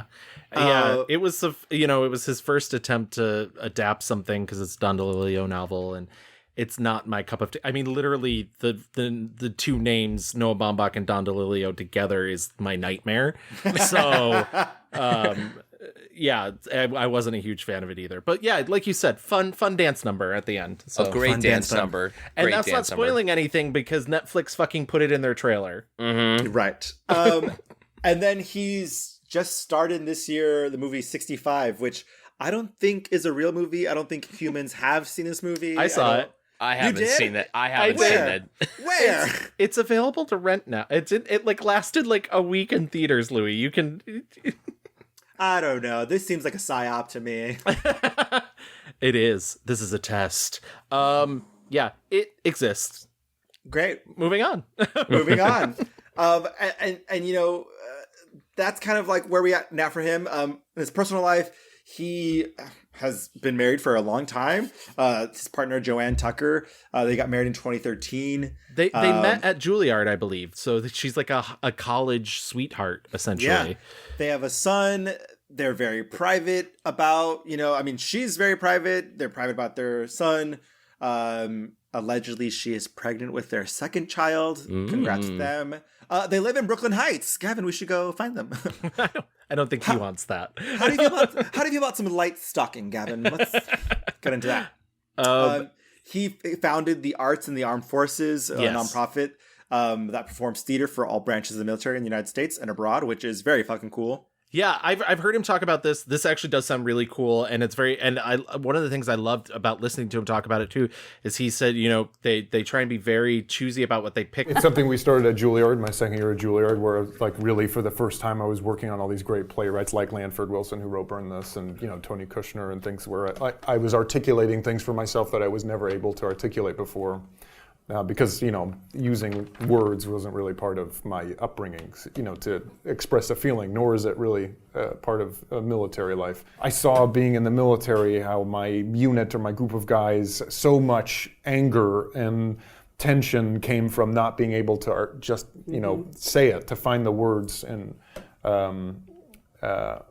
put it to a feeling. So I tried to reach out through, you know, very established veterans organizations were like, oh, maybe we could read this play, True West, is initially what we wanted to do. And I feel like they'll get, you know, what it is that we're, and everyone like, no, the military doesn't, the plays don't fit the military demographic. They'd rather see San Diego Chargers cheerleaders. Whenever a group of people, you know, especially it's not part of their, you know, socioeconomic upbringing, like won't understand something because it's supposed to be considered like above them, you know, and because of your background, you won't get it, just makes me furious. So we established this. We just paid it for it. Our own Juilliard paid for our first production. We went to Camp Pendleton, and I just picked monologues that I thought that had nothing to do with the military at all, that I thought were funny and diverse in age and race, like the military audience is. And then we read it, and they got it immediately. You know, when you take out theater outside of New York, you kind of forget how much of a weapon it is, and how people still really care about language. And you know, we did this one monologue from this play called China by Scott Organ. It's about like an employer reprimanding her employee for not wearing a bra, and all of the male Marines were walking out of it being like, I thought the whole thing was good to go, I liked it, like the plays. I thought that one monologue was an attack on us a little bit, that we have a system in place for why we do things, and they read it as like, an attack on, you know, the uniform basically, and procedure, and like why things are the way they are, and all the female Marines were walking out being like, I loved all of the monologues, especially that one, because I know what it's like to be a female in a very male-dominated society. I have to wear a cover, I have to like dress like a man and wear a shapeless uniform. So I'm like, oh, I think that, and I didn't think about that at all. It speaks to how much, you know, his limited time in the armed forces really affected him. And whether or not you are supportive of the fucking American industrial complex that is the fucking military, like there are real people who are out there, you know, literally sacrificing everything. He thought if he could extend that to other people who needed it, like it's a good thing, and I think that's a noble cause. Absolutely. All right, that wraps up Adam Driver. Why don't we get into our picks? Let's do our 1-star reviews. Bryan, as our guest of honor, you get to go first and tell us what your 1-star review is. Okay. I'm going to go with White Noise as my 1-star review. Ooh. Look, as we were talking about and how I just brought up how this was such a massive downgrade from the brilliance of Marriage Story, I mean, it shows. And, you know, I know that the source material was apparently, like, unadaptable. I have not read the book. I have no idea what happens in the book. So I cannot say if it was faithful or not, or I'm sure it was. I'm sure it's Bob weirdly faithful. That's which is good. That's good, but at the same time, and I appreciate the fact that Baumbach was doing something completely out of his wheelhouse, but sweetie, not a win. Sorry. And Adam, he did good in it, but it had no idea what it wanted to be. It was a road trip movie. It was an apocalyptic movie. It was a comedy. It was a family drama. It was a thriller at times. It's like, I hated so many kids. tones in once, and it just doesn't make sense. And also, it wants that Delilio edge, and he, you know, once again, this comes from the book, but like he's like a Hitler scholar, and the joke is he can't even speak German. Picture Hitler near the end, trapped in his Fuhrer bunker beneath the burning city. He looks back to the early days of his power, when crowds came. Mobs of people overrunning the courtyard, singing patriotic songs, painting swastikas on the walls, on the flanks of farm animals. Crowds came to his mountain villa. Crowds came to hear him speak. Crowds erotically charged. The masses he once called his only bride. Crowds came to be hypnotized by the voice. And it's like, oh, spare me. And then that third ad's where he's trying to track down someone. It's like, okay, now we're doing a noir type of thing. Like, what is going on here? Yeah, hated all the kids. I hate children actors that are bad, and the kids here were not great. I also think Greta is weirdly, like, miscast here. Yeah. She is, yeah. I remember cutting the talkbacks and her being like, Noah was like, I can't see anybody else but you play this. And then I saw it and I was like, really? I was like, okay. Yeah, and I just remembered that whole saga about like her and like the guy who like is abducting women and like just like icky stuff, icky, not great stuff. Yeah, all over the place, just truly all over the place. And like, I'm glad, I guess Don Cheadle got an above the name like fucking thing on there, but like he is not in this movie a lot. But yeah, a good pick, Bryan, because White Noise is nonsense. Gavin, what do you got? I'm actually gonna go back a little farther, just because I think there's. I don't want to be mean. I think there's plenty here that you could name as a 1-star review, depending on how you feel about a movie, depending on how you feel about Adam's performance. But I'm going to go to 2013's The F Word, also known as What If. Wow. I hate this movie. Okay. I hate this movie. You mentioned the girlfriend in Patterson feeling like twee nonsense. This whole movie was twee nonsense. It was absolutely, I could not stand these characters. I didn't want to be with them. I thought Daniel Radcliffe's character was like basically an incel, and I love Daniel Radcliffe. I think he's so good and so funny outside of this. Zoe Kazan, I don't know, babe. Whatever, you're doing your thing. Mackenzie Davis, one of my favorite working actors nowadays. Yes. Why is she in this movie? Yeah. Why is she in? Adam Driver, essentially, this is a movie where Daniel Radcliffe plays this guy named Wallace. He meets Chantry, Zoe Kazan. Chantry. Let's sit on that for a while, guys. Chantry. And he's fresh off a breakup. And by fresh off a breakup, I mean it's been a year.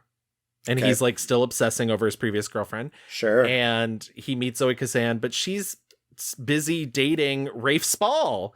And the whole movie is a will they, won't they, who cares? I certainly didn't. And it was just really frustrating. I mean, I got to the point where essentially Daniel Radcliffe accidentally pushes Rafe Spall out a window at one point for yucks. And I was like, come on, guys. But we're here to talk about Adam Driver. Adam Driver plays the asshole friend in it. And I used to belong to a writing group, and we would talk about writing scripts and whatnot. And I had a friend of mine who was writing a kind of a rom-com of a same situation that I would have hoped would have turned out better. And there was a character in this screenplay that I was always like, I don't understand why this man is friends with any of these people, because he's truly just an asshole. He's a complete id. And it doesn't make any sense as to why, like, if you can't give him some sort of heart, some sort of depth, why is he in this film? And that's Adam Driver's character, Alan. He famously has this line, one of the only funny lines in the movie, where he's like shouts that he just had sex and now he's having waffles. It's the best day of his life. Nachos. At least say it correctly. Nachos. Yes, yeah. He just had sex and he's now having nachos. Congrats. Those weren't nachos. Those were literally just chips with cheese. I just had sex. I'm about to eat nachos! It's the greatest moment of my life! Unless you screw it up with whatever it is you're about to say. It's about your cousin. She's my cousin. It's like incest. She's not my cousin. Yeah, but you're like my brother, so it's like my brother asking my advice on how to incestuously bang my cousin. No, I'm not. She has a boyfriend. Yeah, he's been coming over for Thanksgiving and Christmas for the past 5 years. It's just not for me. There's like animation in the movie to like represent their love fleeting away. I was just like, who is this for and why and how? I mean, and it cost $11 million to make this movie. Yeah. You could have just not. It's funny. I mean, like, this is the era, 2013, indie nonsense. Everyone was trying to be adorkable. Yeah, well, that's what I was like, this is 100 days of, or 500 days of summer. Like, stop it. Like, Redux. Not for me. Good pick, Gavin. My 1-star review is absolutely 2018's The Man Who Killed Don Quixote. Yeah. I figured it was. I cannot believe that this movie exists. Cannot believe that good old Terry Gilliam spent 25 years. Yeah, I was going to say almost 30 years. Trying to make this. This is not a defense in any means, because I also did not like this movie at all. In fact, I left this movie being like, what was the fucking point? Like, what are you trying to say? You're literally saying nothing. But the script changed a lot. It used to be, it was a thing about time travel, because there's some really great documentaries about that are worth watching if you care about the artistic process. But the final product is embarrassing, to say the least. Yeah, I mean, it's very embarrassing. It's student film level, kookity bookity. To try and sum up the plot, there is this man, Toby, who is a film director. He's a very asshole-y kind of guy. He once upon a time made a movie called The Man Who Killed Don Quixote as a student. And now he is big shot director guy. He's remaking the movie, I believe, or he's making a Don Quixote movie as a big time director. It is not going well. He is in Spain. He is recalling the days of shooting the movie as a college student. He starts running into people who were in that movie, including the man who played Don Quixote in that movie, who now thinks he is the real Don Quixote. And then, honestly, I don't know what the fuck. Is he losing his mind? Is he time traveling? Is everyone doing cosplay to trick this guy to make the movie? I simply do not know. I simply do not know. All I know is that there's bits that amount to nothing. I think Adam Driver doesn't know what he's doing. I think he is taken by artistry and the passion to make something happen. You know, I think he was like Star Wars fatigued and wanted to make something that was artistic, and it's just a fucking mess. I'm not Sancho. No. And you're not Don Quixote. No, you Sancho. Oh, Sancho is you must rescue me from these enchanters, huh? Please, Sancho, save me. Take me away, Sancho. Okay, yeah. I'm a little late for something now, but maybe... No, Sancho! All right, ease up, Javier. All right, let go. All right, let me out! Let me out, please! Javier, I gotta go. It certainly is a take on the tale of Don Quixote. I thought I was going to watch a movie about, like, the classic tale of Don Quixote. But, mama, we've talked a lot before on this podcast about artsy-fartsy nonsense. And, like, there is no movie I have seen in this entire project, Gavin, that we have done over the past 5-6 years that fits the bill more than this. I mean, this fucking guy spent almost 30 years and over 16 million pounds on this pile of steaming shit. My God, I cannot believe. I think that's a good pick, though. Yeah. I think it's a pretty good pick. Let's get out of here. Let's get into our 5-star reviews.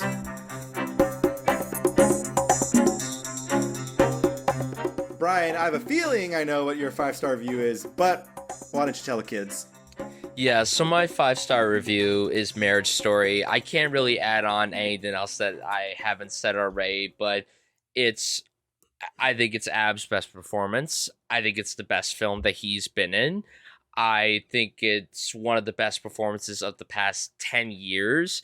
Wow. And I that's a high pedestal to have this performance on, but it really is a true masterclass of acting from him, and obviously everyone surrounding him. I mean, the movie would really not work as well as it does if it weren't for him and ScarJo delivering awards caliber performances, and they both knock it out of the park. And again, for someone like me who's never experienced anything that's gone down in this movie, I felt like I was able to relate to it in some capacity. I felt like this movie was so universal in its themes and its topics that really anyone could relate to it and find something to take away from this movie. And it's going to be hard for Adam to be in a project that tops this. I really don't know if he'll ever be in anything better than this. And I mean, I'm not saying that I don't want him to be in anything better than this, and I hope he is in something that's on the same level as this, but Marriage Story to me is the best movie that Adam Driver has been in, and it's the best acting that he's done. And really, I mean, what else can you say that hasn't been said already about this truly, truly beautiful film? It's interesting that you talk about its universality, because what we talk about a lot in the show is that the thing that works the best, that affects universality, is specificity. And that's what makes the movie so good, is it is this very specific story. It's a very specific story about this specific divorce. But because it's so well drawn, the characters are so well drawn, they feel lived in, they're delivering human lines, and a person who has never experienced can feel those same emotions, and you understand it, and it hits a deeper truth for you. And to use a different Noah Baumbach film, I remember when I was in college, Squid and the Whale came out, and I hated it. And my roommate at the time, I was like, yeah, I didn't get it. I didn't relate to it. I wasn't. And he was like, you don't like it because your parents are still together. Ooh. And I was like, if I have to come into a film with my own homework, right, then it's not a good movie. Right. And I still stand by that. And I think that's what Marriage Story works really well on, is like, yeah, it's like quote unquote universal because everybody sort of relates to it, but it's also like an insular tale that makes sense enough for the audience that it all connects in. Beautiful pick. I think he's so good in that movie, Bryan. And it's just, yeah. I'll skip ahead and say like that is my 5-star review as well. It's just, I think Adam Driver is the best at just conveying like the complex emotions of like what it is to be human, and to what you said, Gavin, earlier, like there are no villains in this movie because these people, for all their problems, like respect each other and have this kid that they're trying to do right by. But like there's just all these moments, like the scene where he gets served the papers by Merritt Weaver. That fucking scene's so good, and she's like, "No shit." Yeah, she's so funny. Oh, that's a great scene. She walks in, walks back out, walks in, and everything. The pie, it's pecan. Yeah. And what I love about her is she feels She feels like an anti-Noah Baumbach character. She feels like she shouldn't work in a Noah Baumbach movie. It's glorious. Yeah, but I think in that moment, like, you know, he's just able to convey sadness in a very deep way, but optimism at the same time. He's kind of naive. Like, he's showing all these, like, really aggressive human emotions that are hard to explain and hard to, like, put on your face, but he's really able to give it all. And then when that famous scene where him and ScarJo erupt and he fucking punches through the wall. I was a director in my 20s who came from nothing and was suddenly on the cover of fucking Time Out New York. I was hot shit and I wanted to fuck everybody and I didn't. And I loved you and I didn't want to lose you. But I'm in my 20s and I didn't want to lose that too, and I kind of did. And you wanted so much, so fast. I didn't even want to get married. Fuck it! There's so much I didn't do. Oh, thanks for that. You're welcome. I can't believe I have to know you forever! Oh, you're fucking insane. And you're fucking winning! Are you kidding me? He's able to, like, really navigate the entire spectrum of the complicated feelings of this divorce. And I just think in movies where they treat him like not a human, he kind of like falters, because it's like, here's a stock one emotion character, like this is who you are thing, and it's kind of like it reads as false because it is. And when movies give him someone really complicated and deep, and honestly, like, not to compare this to, like, you know, his work as Rilo Ken, but like that's also complicated. Like, it's complicated family shit, and he's able to really navigate that again with, I think, his really like wondrous expressive face and eyes. So yeah, I too am choosing Marriage Story. Well, what about you, Gavin? I'm going to build off that. I'm not choosing Marriage Story, don't worry. Even though I do think it's fantastic and absolutely worthy and should be a 5-star review, but I famously love tanking the poll. So I'm going to pick Patterson. I went back and forth truly with Hungry Hearts in this for a while. I really do love his performance in Hungry Hearts, and I think it has a lot of the same qualities you're talking about in Marriage Story, but also like a scarier place, like, because it's, literal life and death. And but I think Patterson also gives him a lot of the things you're talking about. That's this really deep character. But what's interesting is I think he has to play a lot of it inside, and a lot of it is you spend your entire movie with this character. I don't know if you really learn that much about him by the end of it, even though you're in his internal monologue. You're experiencing these beautiful poems he's writing, because that's his true passion in life. He drives a bus, but also he writes these poems. Side note, Jim Jarmusch was a huge fan of this poet. He asked him if he could use some of his poems or if he could write some more. So all of Adam Driver's poems are from an actual very famous poet. And then there's the scene where he meets the young girl who is also a poet, and she reads him a poem, and that's a poem by Jim Jarmusch. And I think that's a really cute, funny way of Jim Jarmusch being like, you're this amazing poet I've put on this pedestal, and my poetry is that of a young child. I am but a baby. Yeah, but I think it's this very beautiful, sad, but also optimistic tale of this man who wants, like, maybe actually doesn't want a little more in life. Maybe has what he wants. You know, the tragedies he experiences are, you know, a dog eating his poetry, which is horrible because it's not like he's going to be able to replicate those poems, but he also didn't want to do anything with them. You know, they were for him. They were for his peace of mind.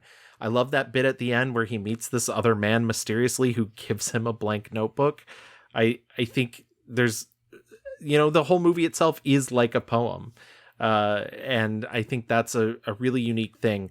Also, there's elements of himself that he gets to play. You mentioned, Brian, that there's that moment towards the beginning where you see his military photo, and then he like stops I suddenly can't think of his name. Chidi from The Good Place. Sure. Yes. Maybe committing a shooting, which turns out not to actually be a violent situation, but it's a facet of the character of Patterson that you don't really know until it happens. You know, you've been informed of, but you don't get that there is this internal, like, Yeah. Veteran. Veteran, yeah. Yeah. And yeah, I don't know. I think it's a really beautiful film. I know it's not for you, Louis, and that's fine.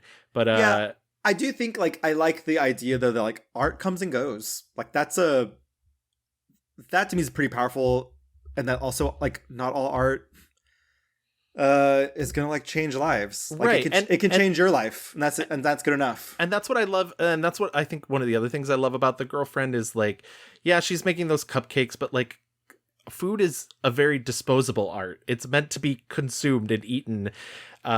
She's making curtains and tablecloths, and like those things are meant for them to see. They're not for public consumption. She's constantly making shit. I just realized you said that she's painting walls. Yeah, she's she's finding ways to fill her day. She just doesn't know what her art is yet. She's still trying to figure it out.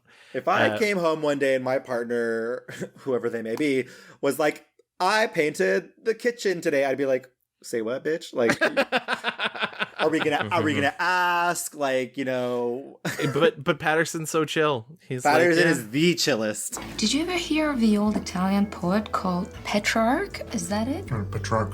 He perfected the sonnet. I read online that one of his early books of poems was called The Secret Book, just like yours. I didn't know that. You read that? You just happened upon it online. And also that he wrote all his love poems to a beautiful girl called, ta-da, Laura. That's true.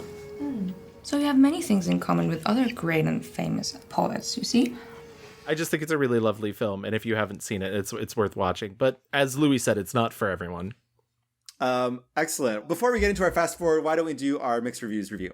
My 1-star review is White Noise from 2022. My 1-star review was The F Word, also known in the US as What If, from 2013. My 1-star review was 2018's The Man Who Killed Don Quixote. And my 5-star review is Marriage Story from 2019. My 5-star review was Patterson from 2016. My 5-star review was also 2019's Marriage Story.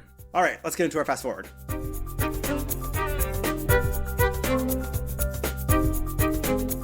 Mr. Driver has a couple things in the bag. Yeah, well, 2 days ago, Forbes announced that they think he accepted to play Mr. Fantastic in the Fantastic Four. So... Right. This is all allegedly speculation. Who can never be sure. This episode's not going to age well if he turns it down. But I don't know if Adam wants to be in superhero movies anymore. I don't know if I want Adam in superhero movies. Like, how much more? Like, how much more money do you need? You're going to get those Kylo Ren residuals till you die. Till you die. What I wasn't talking about that specifically, but yeah, this is kind of like breaking news. It happened this week with this Mr. Fantastic stuff. I mean, I guess it's not like it's kind of like it's inspired casting, but do I think he wants to do that? No, this man fucking wants to be an artist and do freak shit. But he has said his true passion is the stage. Like, he wants to be back on stage. Right. He does have in post-production right now 2 movies, one called Ferrari, where it's a biopic about Enzo Ferrari, who founded... What if I was like Nissan? No. Founded, the owner of Honda. Yeah. So, he'll be starring in that. And then also something called Megalopolis. That's the Francis Ford Coppola. Well, there we go. It's long gestating. How Brian? Do you know how long Francis Ford Coppola has been trying to make it? For probably like 20 years, 20 plus years. He's been so focused on making his wine, and now all of a sudden he's finally making his passion project. Well, he's using his wine to fund it. Yes, yes, exactly.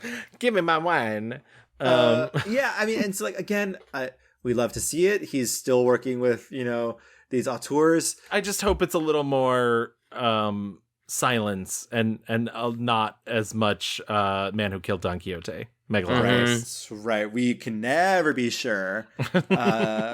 In the hands of good men doth good things come from Adam Driver. In the hands of crazy people, Adam Driver is like, lol, I like to be a freak.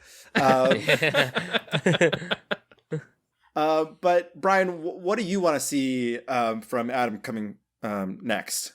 Well, I mean, I'm very excited for both of these movies. I'm excited that he's working with these two filmmakers. Obviously, Coppola is one of the most influential filmmakers of all time. I mean, he hasn't had a win in like 30 years. So hopefully this is a major thumbs up from him. And then Michael Mann is actually one of my...